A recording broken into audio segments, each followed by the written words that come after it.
खून की नदियां बह रही थी दोनों तरफ, खून की नदियां।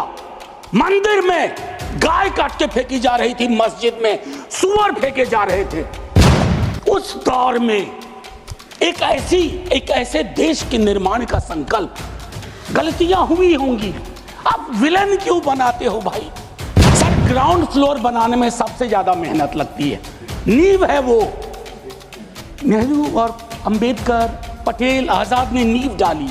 आप सेकंड थर्ड फ्लोर बना रहे हैं, उन्होंने फर्स्ट फ्लोर बनाया, आप 5 फ्लोर और बनाइए, लेकिन नींव के बगैर फ्लोर किसी काम का नहीं। हम टाइम बॉम्ब पे बैठे हुए हैं, टाइम बॉम्ब है ये, और ये सबको इंपैक्ट कर रहा है, ना सिर्फ गरीब मजलूम वर्गों को, मध्यम वर्ग को।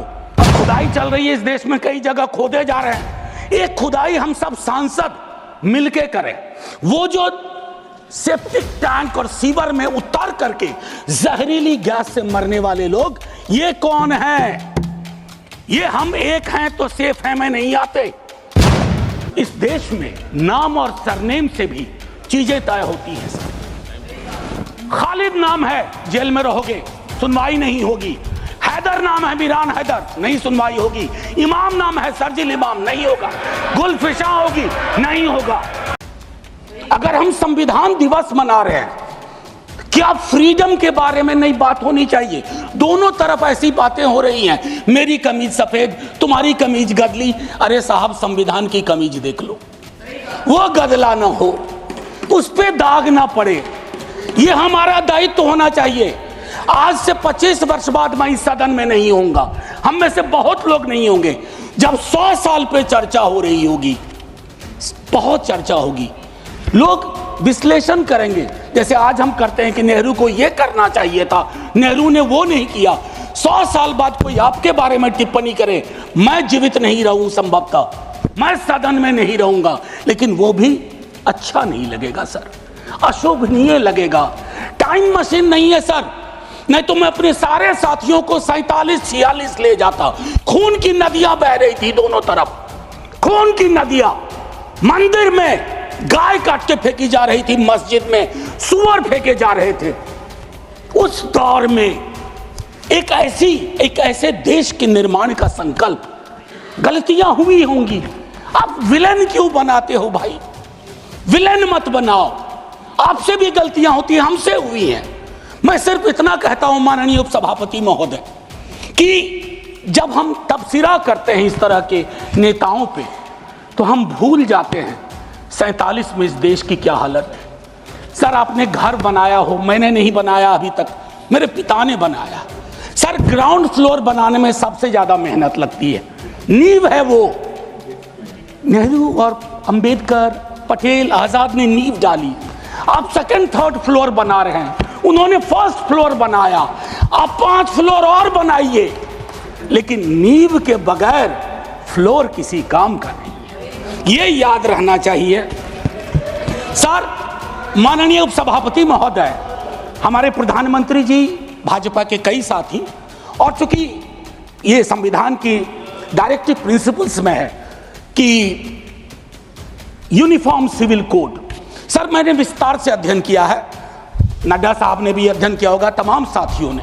सर, कई तरह के उस पर विचार थे, लेकिन डोमिनेंट विचार था कि इसको रखो, किसी दिन वक्त आएगा इस पर बात होगी।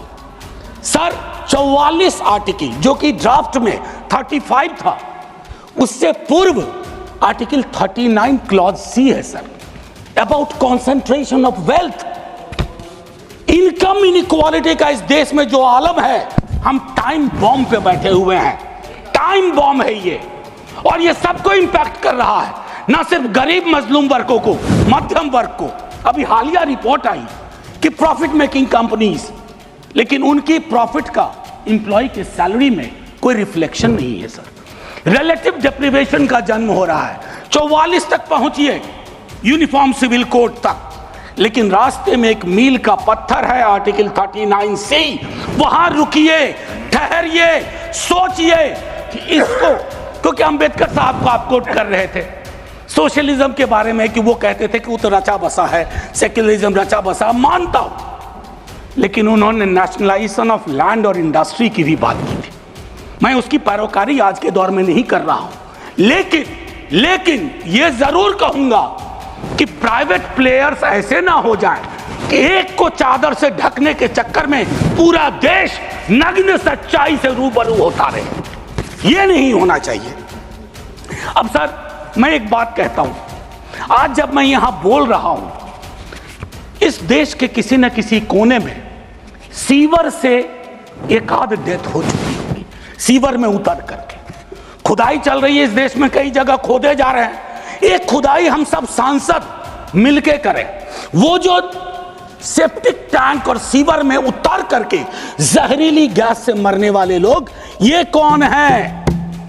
ये हम एक हैं तो सेफ हैं में नहीं आते।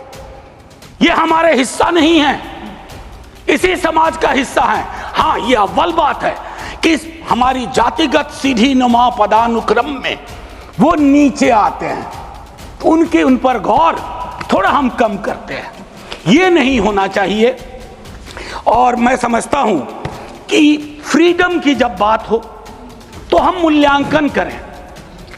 फ्रीडम में हाइफन नहीं होता है, फ्री के बाद डॉम नहीं।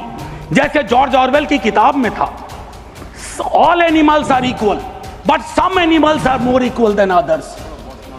इस देश में नाम और सरनेम से भी चीजें तय होती हैं। खालिद नाम है, जेल में रहोगे, सुनवाई नहीं होगी। हैदर नाम है, मीरान हैदर, नहीं सुनवाई होगी। इमाम नाम है, सरजिल इमाम, नहीं होगा। गुलफिशा होगी, नहीं होगा। तो ये सारी चीज, एक मिनट आप, मैं मेरा टाइम पॉज कर दीजिए, मेरा टाइम पॉज कर दीजिए, मेरा टाइम पॉज कर दीजिए। मैम चेयरपर्सन, मेरा टाइम पॉज कर दीजिए।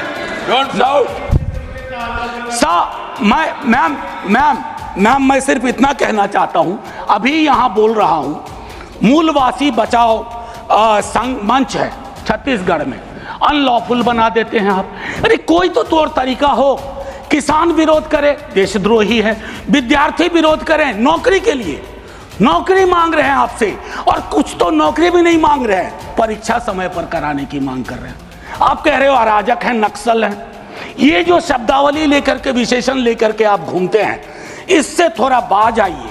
मैं कह रहा हूं ये टेम्पटेशन होता है जब बहुत बड़ी सत्ता होती है, 15वें वर्ष में, 11वें वर्ष में प्रवेश करते हैं। लेकिन उस टेम्पटेशन को रोकना मैच्योरिटी है, परिपक्वता, परिपक्व लीडरशिप की बात होती है।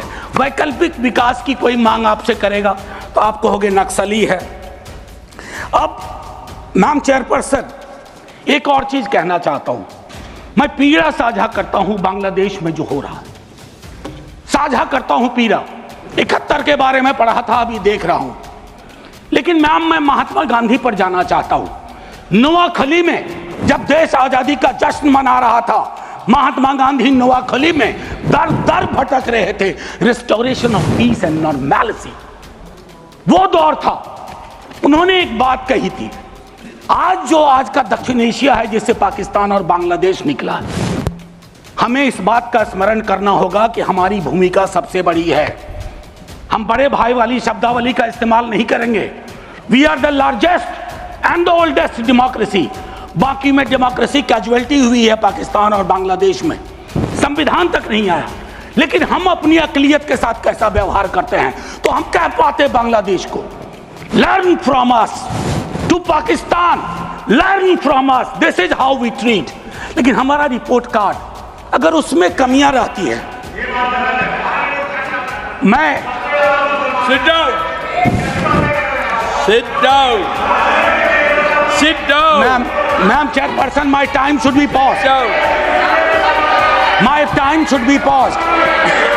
My time should be paused. My time should be paused. Honorable members. Ma'am एक चीज मैं एक चीज कहना चाहता हूं। अंबेडकर साहब को कोट किया गया, अंबेडकर साहब को कोट किया गया। और एक मिनट, किसी की भावना आहत हुई है तो मैं वापस लेता हूं। It is primarily a mode of, सुनिए, it is primarily a mode of associated living Democracy is not simply a form of living, a form of democracy, a form of government. Associated living, कितना इसको अपने जीवन में उतार पाए? Of conjoint communicated experience, कितना उतार पाए? जातिगत जनगणना की जब बात होती है तो बट जाते हैं हम। क्यों बट जाते हैं भाई? वर्गीकरण की बात होती है, बिना जनगणना के वर्गीकरण कैसा? एनएफएस के माध्यम से एक नई रवायत का जन्म हो गया है।